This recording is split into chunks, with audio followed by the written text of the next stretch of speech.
Assalamualaikum warahmatullahi wabarakatuh. Perkenalkan, nama saya Adin dari kelas MKS 3A jurusan Manajemen Keuangan Syariah.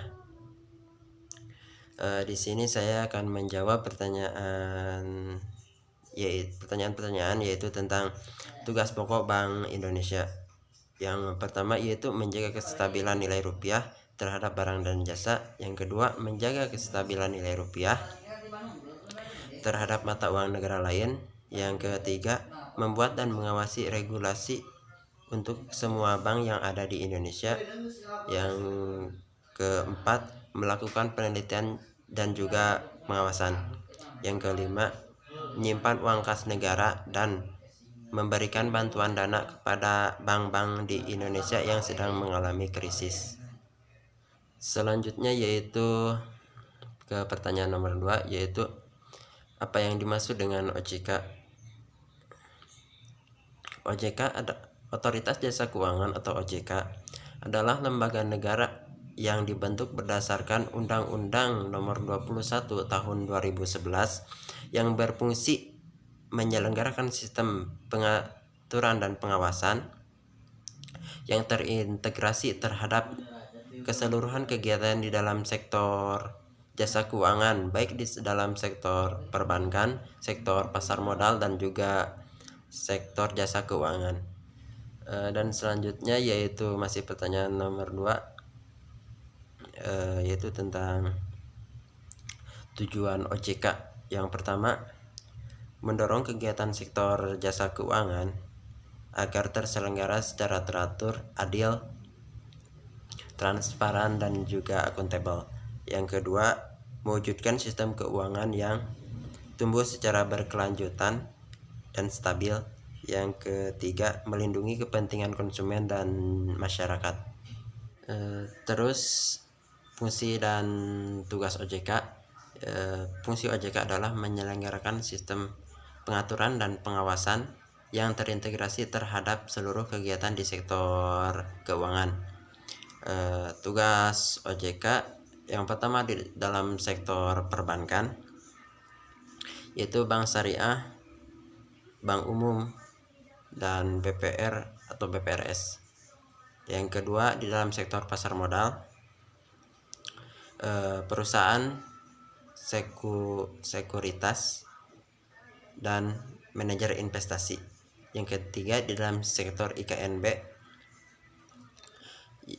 yaitu perasuransian, dana pensiun, lembaga pembiayaan, dan LJK lainnya.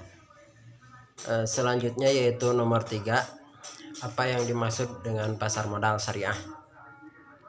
Pasar modal syariah adalah instrumen keuangan jangka panjang yang mengelola peredaran surat utang, saham, reksadana, dan menerapkan prinsip-prinsip syariah sebagai landasan sistem kerjanya. Selanjutnya yaitu perbedaan saham, suku, dan reksadana syariah. Adi Warman menjelaskan, pada surat berharga syariah yang dapat diperjualbelikan haruslah mewakili dari suatu aset real. Suku dan saham syariah merupakan dua jenis instrumental surat berharga syariah yang dapat diperjualbelikan karena mewakili dari aset real yang menjadi underlyingnya. Terus apa perbedaan dengan reksadana syariah? Yaitu reksadana syariah mewakili aset finansial yang isinya saham, suku, deposit, atau produk pasar uang, sehingga reksadana syariah tidak dapat diperjualbelikan.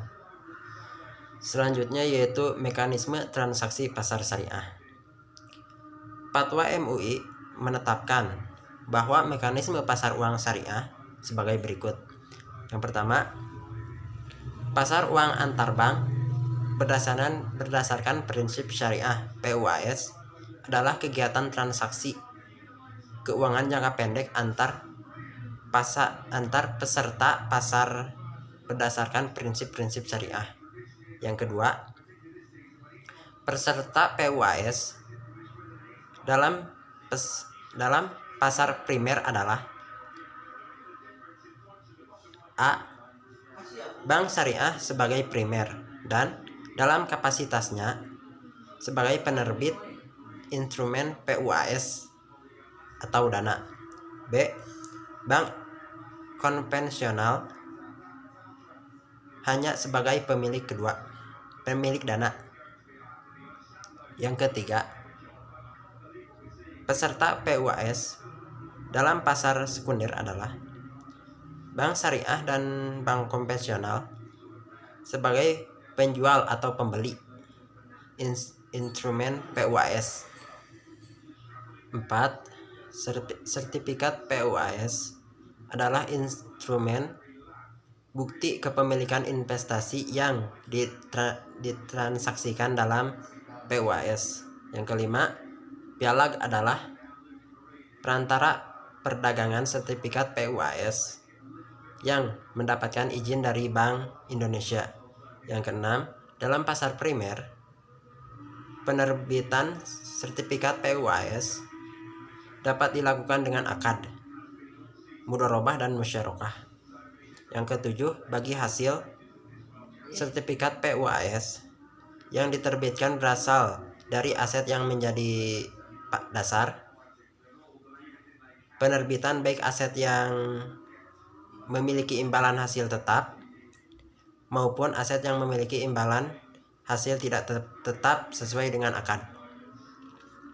Yang kedelapan, sertifikat PUAS dapat dialihkan kepemilikannya sebelum jatuh tempo. Yang kesembilan, dalam pasar sekunder, transaksi yang dilakukan untuk pengalihan sertifikat PUAS dapat menggunakan akad jual beli bai dengan harga yang disepakati. Yang ke-10, penjual sertifikat PUAS dapat berjanji wad untuk membeli kembali sertifikat tersebut pada harga yang disepakati di awal. Ke-11, dalam hal janji untuk membeli kembali tidak dipenuhi, maka penjual akan dikenakan sanksi. Ke-12, transaksi PUAS dapat dilakukan secara bilateral melalui pialag, lelang, atau melalui mekanisme lainnya dengan masih berprinsip pada syariah. 13, transaksi antara pasar PUAS dengan pialag menggunakan akad juala. Selanjutnya yaitu nomor 4, bolehkah asuransi syariah dibawa di tengah jalan? Sebelumnya saya mohon maaf karena tidak dapat memahami tentang pertanyaan ini, tapi di sini saya berusaha untuk memahami. Menurut pendapat saya, asuransi dibawa di tengah jalan itu tidak bisa, karena dalam Undang-Undang Nomor 40 tahun 2014 tentang perasuransian mengatur tentang, yang pertama, ruang lingkup usaha perasuransian, bentuk badan hukum dan kepemilikan. Yang kedua, perusahaan perasuransian, perizinan usaha, penyelenggaraan usaha. Yang ketiga, tata kelola usaha perasuransian berbentuk koperasi dan usaha bersama. Yang keempat, peningkatan kapasitas asuransi syariah, reasuransi, dan yang kelima, reasuransi syariah dalam negeri. Yang keenam, program asuransi wajib, perusahaan kepemilikan, penggabungan, dan peleburan. Yang ketujuh,